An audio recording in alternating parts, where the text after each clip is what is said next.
is the biological activity in the soil affecting the structural properties here, and what does it mean to me, right? So if we think about what Lisa was talking about earlier with biological activity in the microorganisms that are basically creating those protein glues that bind the soil together into aggregates, we can see that, especially if we dig up something. This is from the grass strip right here. So this has been under perennial grass cover since the 70s, right? Lots of organic matter in there. There's a lot of carbon. And you'll notice all the aggregation. All of these little soil aggregates are held on to these grass roots basically through the action of these biological glues, right? Notably from the soil mycorrhizal fungi that just is the highway transferring nutrients and such back and forth throughout the soil profile. But it's really incredible to see this is what happens whenever we have carbon and whenever we have the soil microorganisms eating that carbon and taking in those root exudates from the grasses and from the plants, and then in turn providing those mineralized nutrients to the plants. It's just amazing, and that's what we want. What we're seeing right here is a soil that is low in bulk density and very high in pore space. So you've got an awful lot of cation exchange capacity, a lot of sites within the soil aggregate itself where nutrients, phosphorus, nitrogen, calcium can attach to those, and so can water, right? One of the biggest things is we want to capture and keep water in the soil.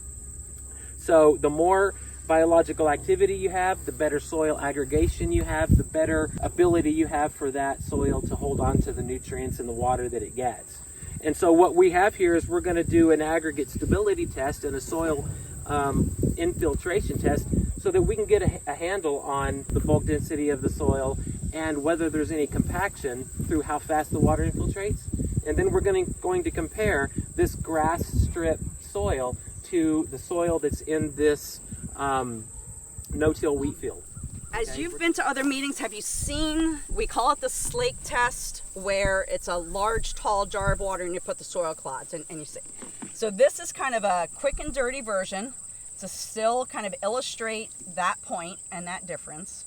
And these are just, these are strainers for like, to strain canned vegetables, beans or corn or whatever.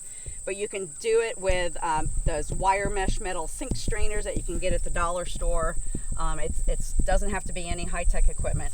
So this field, this soil here, I'm gonna gather some aggregates. We don't want the real big clods in this. We're gonna pick out the rocks. You want kind of some of the smaller, fine material. Pea-size material is kind of the best. This is gonna be a little fine.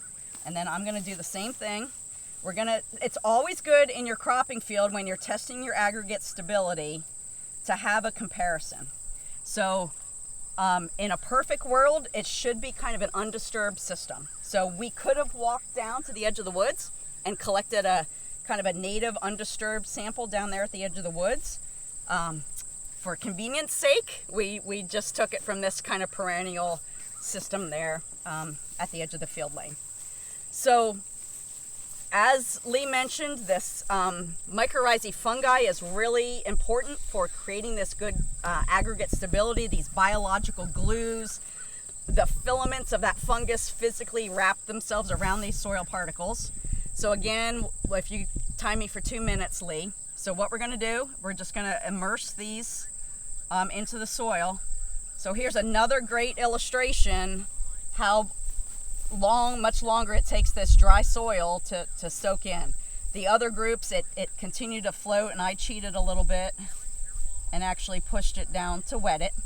So we're gonna leave them sit for about 2 minutes. What we're gonna do after these set, I'm gonna lift those strainers out and we're gonna flop them over on this white cutting board, and we'll just see how well those structures hold together.